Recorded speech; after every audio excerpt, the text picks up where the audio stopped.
I'm a host at TalkInspire. I'm a teacher in a bilingual school where I teach kids with a very fun ways, a very innovative strategies and tools. I'm here to welcome Mr. Sir Joel. Before that, I would like you, Mr. Joel, it's an honor for me to host you this morning.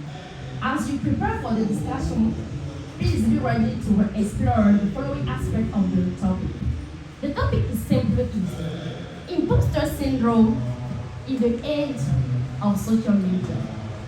How can young people stay focused or ambitious? Sir Joel Amoussou, can you tell a little bit about yourself and your background? Sure, thank you very much for having me, welcoming me here. I'm very happy to be in your midst. You permit me to apologize for coming late. It's true, being here, at Porto-Novo. I came here, or I stayed at Porto-Novo long ago, so I happen to have lost the position of places and stuff. So I'm sorry once again for coming late. I can say that the journey has been a bit long. My name is Joel Amoussou. I am an English instructor, and I attended Duffy here. That's where I did my terminal. It was not easy though. So after the baccalaureate, I attended the University of Amoussou. I read English in the English department, then called Flash. I already have changed the name now. I specialized in linguistics, and I worked with Nigerians in a bilingual school, and that was good for a starting course. And after working there for 3 years, I went to Ghana. So I spent 14 years in one of the first 3 and oldest centers in Ghana. And this is even where one of the presidents former president of Senegal attended his English training, and he got his certificate. I'm talking about Abdullah Ward. So some of you know him. So it is to say that it's very good. And then now it is a center of language. After that, I happen to also handle or to be the head of the department of English language, of course. No, in Ghana. Yeah, at another school. And after that, I came back. So I can say that hopefully, or basically, it's been 2 years since I came back to Ghana. So that's what I can say concerning who I am. Thank you so much. Welcome to your company. Thank you very much. Very good. Please, Mr. Joel Amoussou, have you ever personally felt that syndrome of imposter? Have you ever personally experienced feelings of imposter syndrome? That's a good question. I would say I have. There are many people who experience that. Not only we're talking about modern people of our time, but even in the scriptures, some people experience the felt that. I want to mention people like Moses. Some of you may know him. Moses, when The Bible. Yeah, I was talking about scriptures. When he met God asked him to go to Pharaoh, and he said, "Who am I to go to Pharaoh?" He said, "No, I cannot." Pharaoh was a king in Egypt, and we know at that time Egypt was like America.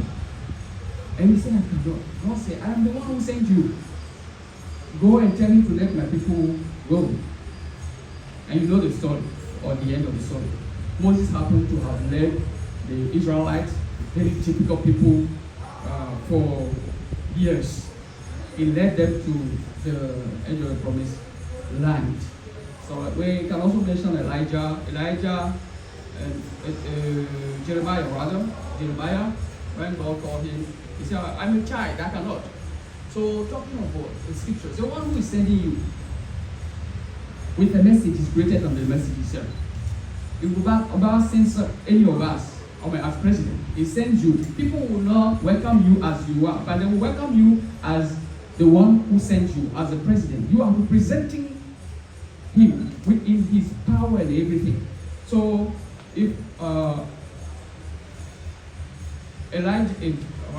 Jeremiah was sent and he said, I'm a child, and he was able to make it.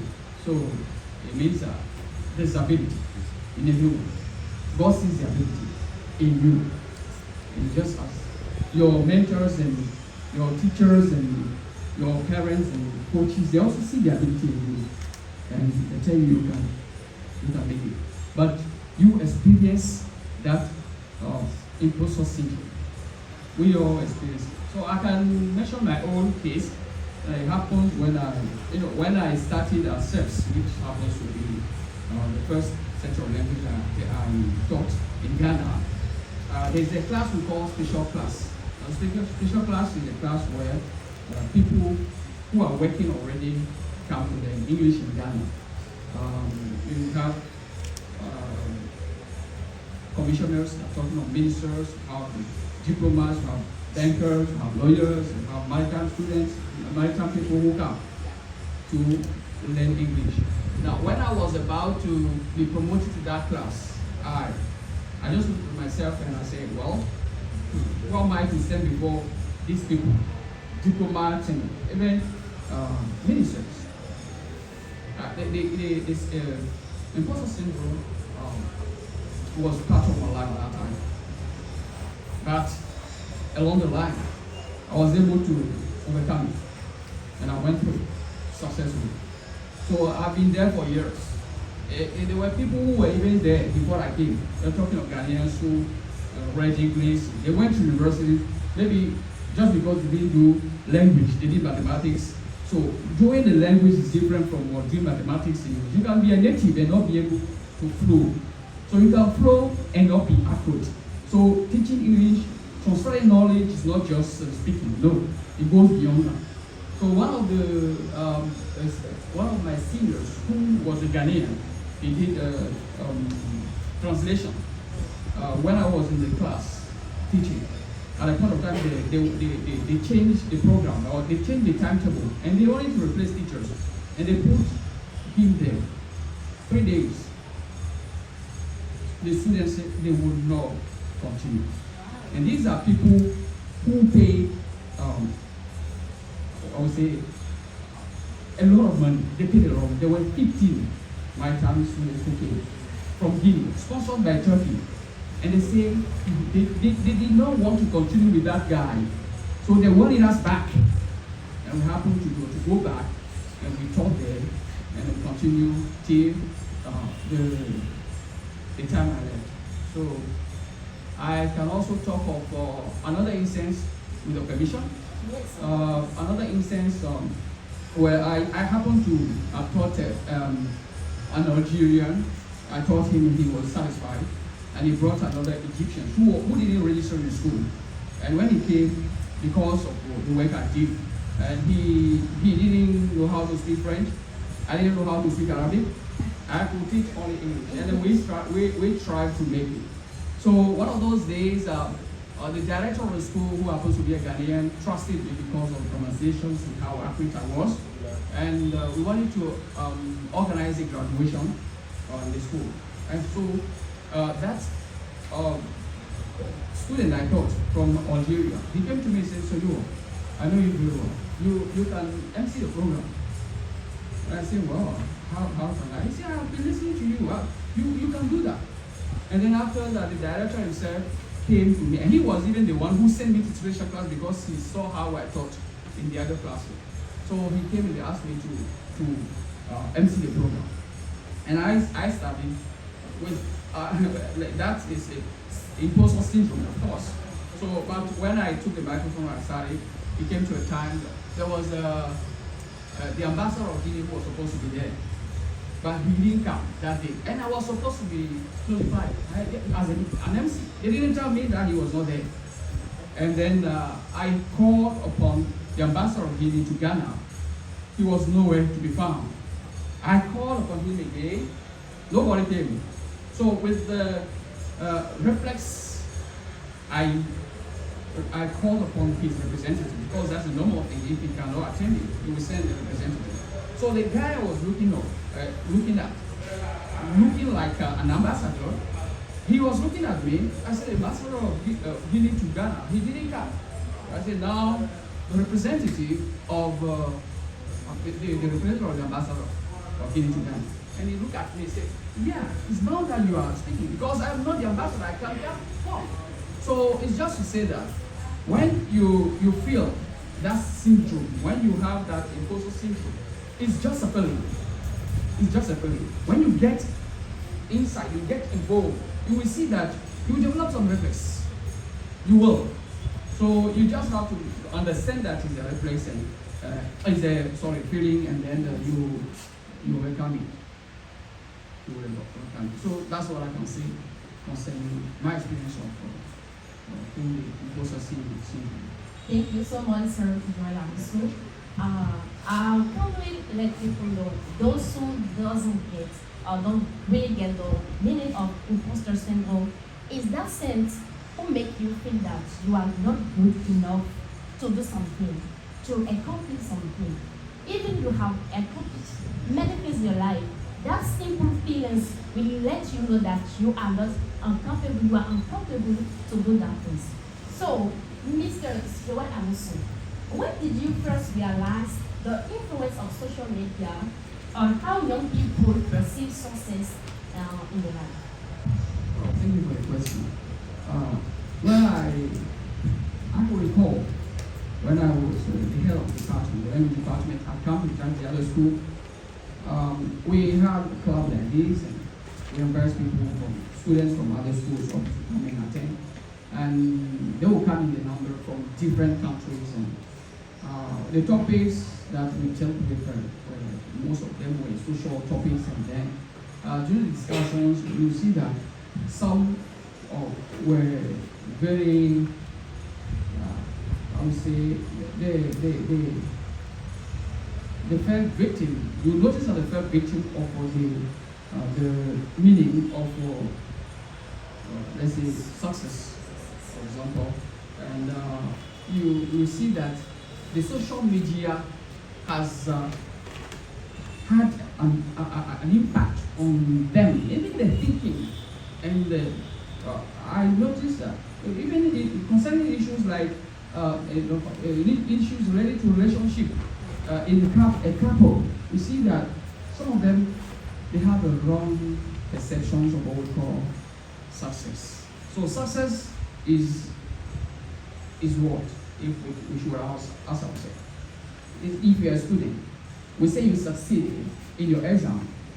When you pass your exam, when you pass, that's what success means. So you succeeded in the exam because there was a target. There was what? A goal. And the goal was not set by you. The goal was set by the nation. The goal was set by people who know that at a certain age you're supposed to have grown a certain amount of knowledge to be able to continue and integrate and be useful in the society. So if you pass that goal set by people, you have succeeded in your exam. That's what success is. And then if there is no goal, can we talk of success? And then if someone says that he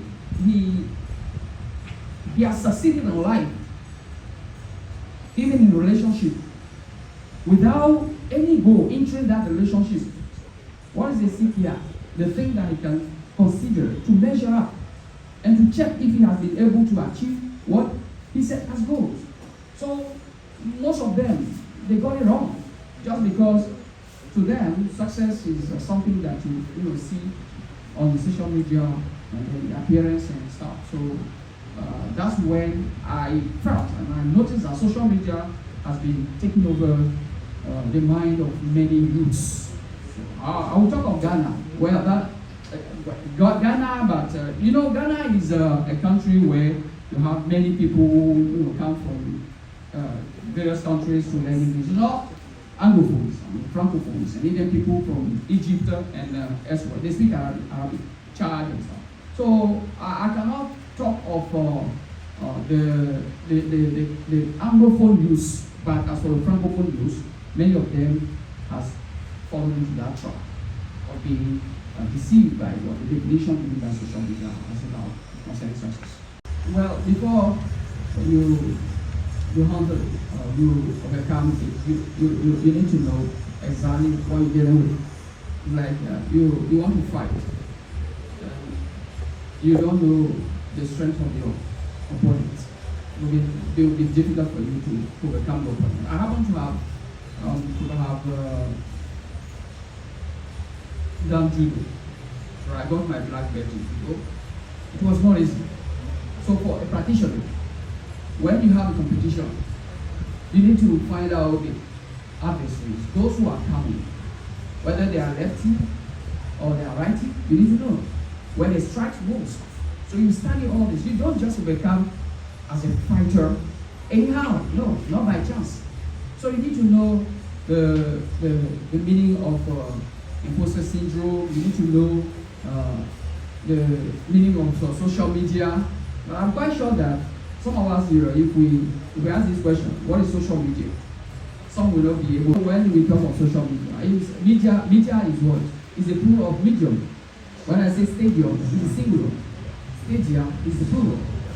So when you talk of media, you are talking of a plurality of mediums. And when I say medium, it's only intermediate. It's an intermediate. So when you talk of social media, you are talking of, it's true, there are applications and platforms used to transfer, to convey an information. But you know that social, when we say social, is by contrast or in position to government. It's not controlled by the government. It's not controlled by the government. For the government, for the information to go through the media, that's talking of TV, national TV, the government has to, the expert must look at the information and then the accurate time to send that information. You don't just send it anyhow. So, but when you talk about social media, these are media or mediums through which you receive information. And when you receive information at an early age, what will happen? Well, imagine a woman who is pregnant. The woman is supposed to give birth after how many months? Is it 10 months? Is it 7 months?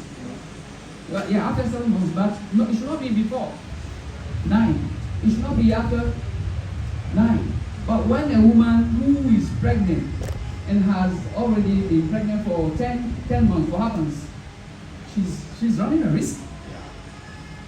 And then that one is one thing. The other thing is when the woman, instead of giving birth at month 9, if she gives birth to a child at month 7, how do we call these children? In French, premature, right? What happens to them? They are not ready to come. They develop sicknesses. So there is a time for everything. So there is time to receive information. The information at your age you should not receive. And that's what happened in Genesis. When God put everything there, He created man, He said, "Thou shalt not eat of the fruit of a knowledge of good and bad." Knowledge is powerful. There are things that you should not know at your age. Once you know them, you are in trouble. You are in trouble. And that happens to many people. That on social media, there is no censorship. Everything is there. And the children, parents cannot even know how to, they cannot guide the children. And you have information that you should not have at your age. And it ends up what? Distracting you and even affecting your future. Before you realize you're gone. You're gone. So it's a weapon. It's a weapon. So when you talk of social media, it is something that has made a lot of victims among the youths. So if you are not careful, it will mislead you. I don't know if I have answered your question. Yes, all right. even if we are talking about social media, yes, social media has made some people's victims, but we know that through social media, many people do scholarships. They get motivated from watching others' videos, others' posts on the social media. They say that I'm not doing well. I'm still like in the back, so I have to go beyond. I have to work hard to get what I'm willing to have done. So social media is not like, I think that social media is not like making people victims, but it's also making people getting motivated. What do you think about? Thank you for this one, or this question. Let me just bring in something. When I went through the topic, I read it was the imposter syndrome, and how can young people stay or remain ambitious, right? Now, when we talk of the young people, who are the young people? They are the youths, right? Who are the young people? Can anyone give us more age range of the young people?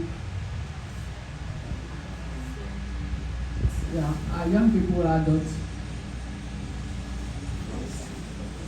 Yeah, young people. What's the age range of young people? Yes. Please feel free. It depends. It depends. Yeah, sometimes some organizations say it's between 18 to 35. For some organizations, go from 18 to 40. 18 to 40. Yes. Okay. Yes. You. I think you share what he said. 18 to 40. Yeah. It's in line. It's in line. But you need to make first of all that we have different categories of people. Or the teenagers are from, let's say, 11, 12, up to 18 or 19. That's why we call them teenagers. 13, 14, teenagers. And these, at this time, they are still adolescents. They are still developing. They have not yet developed. That's why they need people, parents should be there to coach them. Now, if you talk of how can young people, okay, teenagers are different from young people. Now, when we talk of young, we have the youths who also happen to be, beyond teenagers' age. So up to, let's say, 40, right? Up to. But when we say up to 29, they are youths, actually. 29, 30, they are youths, vibrant. Now, from 10, let's say 30 up to 40, 45 and stuff, they are young adults. They are adults, but young adults. Now, the question is on what? The youths, not on the young adults, not on the adults. My research. So, social media has affected more youths than young adults, than elderly ones. So, that's the risk that they run to get information at an early age. They don't know how to handle the information, and it ends up destroying them. So the youths are those who are exposed and more vulnerable. Social media is a weapon. Can you imagine the one who, I think, Steve Jobs and those who promote, who sell electronic gadgets and stuff, they know the risk. They don't allow their children to use phone. Can you imagine that? But they sell the phones. And they know that it destroys the life of others. But they don't allow, they don't give on to their children the way they sell it to others. I mean, they allow other children to use it. Now, if we consider that social media is a weapon, it can, if you don't know how to use it, it can destroy you. If you use it well, it will benefit you. So you can use social media to work. You do your research on social media because first of all, it's cheap. It's not as expensive as some other, media. It's cheap and it's fast. If you want something now, you can go there and you get it fast. So it helps you to be fast, to learn it. So you need to know exactly what you are looking for. Before you get to social, you get on social media, you must have a purpose. If you don't have any purpose, in everything you do, even your presence here, before you move out of your house, you must have a purpose. You are not an accident in life. Anything you do must follow what a purpose. Why am I going there? Sit down, take a pen, write it down. At the end of the meeting or at the end of the forum, what am I expecting to get? If you don't have that habit, you don't take that habit, excuse me, to say that you are running a risk to live a purposeless life, and it's very dangerous because habit becomes a nature, whether you like it or not. If you take that habit of moving, even in the small details, if you're not careful, you will end up doing what? Developing it even with great things. Your whole life you will play with it. So it means that when you want to use the social media, you must have what? A purpose. If you have a purpose, what is the purpose? The reason why I am on social media. Am I on social media as a student because I want to do research on this particular subject? Am I on social media because I want to do this? If you have that purpose, please add to that a scheduled period of time. You don't spend all your days on social media because there are other things to do. So you must have what a period of time you schedule. I'm on social media maybe for 15 minutes a day or 20 minutes a day. So when I get there, this is what